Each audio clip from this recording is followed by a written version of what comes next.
क्या होगा अगर मैं आपसे कहूं कि दुनिया के दो ताकतवर देशों के बीच की दुश्मनी किसी एक घटना से नहीं, बल्कि कई दशकों की अधूरी कहानियों से बनी है।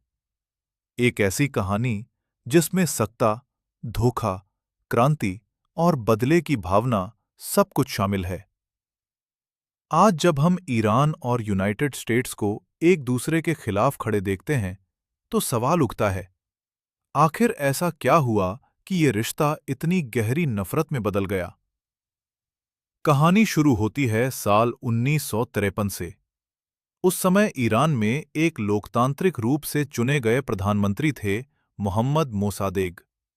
उन्होंने एक बड़ा फैसला लिया, ईरान के तेल उद्योग को राष्ट्रीय बनाने का।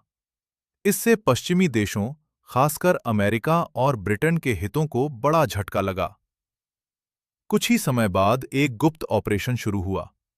इस ऑपरेशन को इतिहास में 1953 ईरानियन कू डेटा के नाम से जाना जाता है।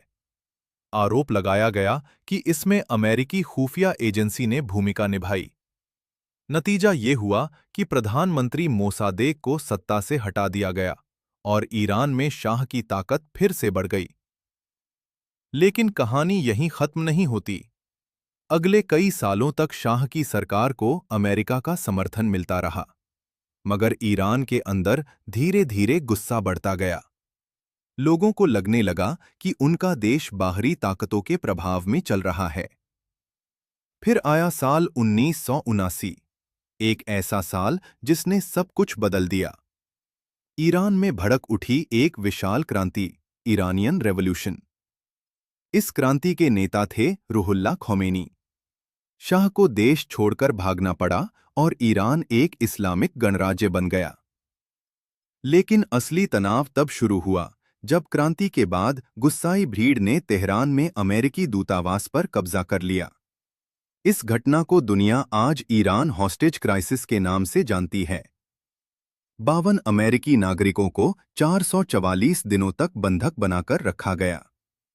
उस दिन के बाद से दोनों देशों के रिश्ते कभी पहले जैसे नहीं रहे। समय के साथ यह दुश्मनी और गहरी होती गई।